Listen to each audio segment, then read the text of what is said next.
বিদেশের মাটিতে ফের জোড়া পদক পেলেন বঙ্গকন্যা। শ্রীলঙ্কা থেকে জোড়া পদক এনে দেশকে গর্বের মুহূর্ত উপহার দিলেন বঙ্গকন্যা সুস্মিতা। সদ্যই শ্রীলঙ্কার মাটিতে আয়োজিত হয় এশিয়া প্যাসিফিক যোগাসন প্রতিযোগিতা, আর সেখানেই দেশের হয়ে জোড়া পদক জিতলেন সুস্মিতা। সাফল্যের পর এই মুহূর্তে উচ্ছ্বাসে ভাসছেন বঙ্গতনয়া। তবে জানেন কি, একসময় সুস্মিতার এই শ্রীলঙ্কা সফর ঘিরেই তৈরি হয়েছিল ঘোর অনিশ্চয়তা।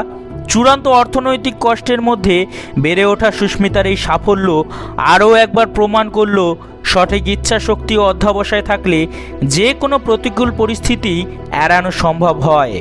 অর্থের অভাবে হাওড়ার উদয়নারায়ণপুরে সুস্মিতার শ্রীলঙ্কা সফর নিয়ে তৈরি হয়েছিল ঘোর অনিশ্চয়তা। বিভিন্ন সংবাদ মাধ্যমে সেই খবর ছড়িয়ে পড়ার পরে অনেকেই সুস্মিতাকে সাহায্য করতে এগিয়ে আসেন।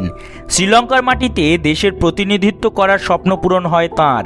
এর আগে দুবাইয়ে আন্তর্জাতিক যোগাসন প্রতিযোগিতায় 3টি পদক জিতে হইচই ফেলে দিয়েছিলেন হাওড়ার মেয়ে সুস্মিতা। তবে সেই প্রতিযোগিতায় অংশ নিতে মায়ের গয়না বন্ধক রেখে টাকা ঋণ নিতে হয়েছিল তাঁকে। শ্রীলঙ্কার এশিয়া প্যাসিফিক যোগাসনের যোগ্যতা অর্জন করলেও অর্থাভাবে তাঁর শ্রীলঙ্কা সফর নিয়ে তৈরি হয়েছিল অনিশ্চয়তা। সেই পরিস্থিতিতে সুস্মিতা পাশে পেয়ে যান সাধারণ মানুষকে। অনেকেই অর্থ সাহায্য সহ তাঁর দিকে উৎসাহের হাত বাড়িয়ে দেন।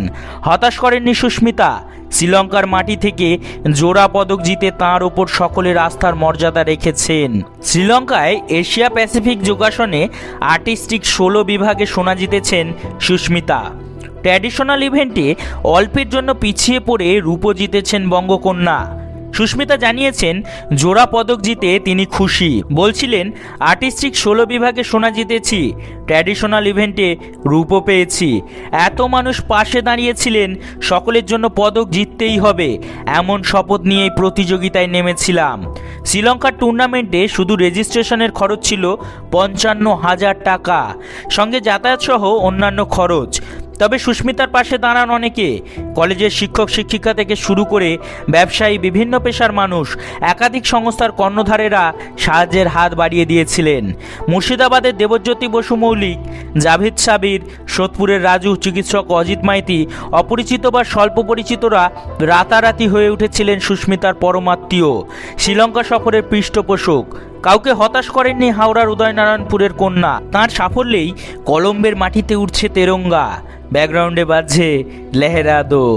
যেখানে দিকে দিকে লাঞ্ছিত হচ্ছে কন্যারা, তারই মাঝে বঙ্গকন্যার জোড়া পদক জয়ের খবর স্বাভাবিকভাবেই আরও একবার সমৃদ্ধ করেছে সকল নারীদের, পাশাপাশি সমৃদ্ধ করেছে সমগ্র দেশবাসীকে। সুস্মিতার ভবিষ্যতের জন্য রইল অসংখ্য শুভকামনা।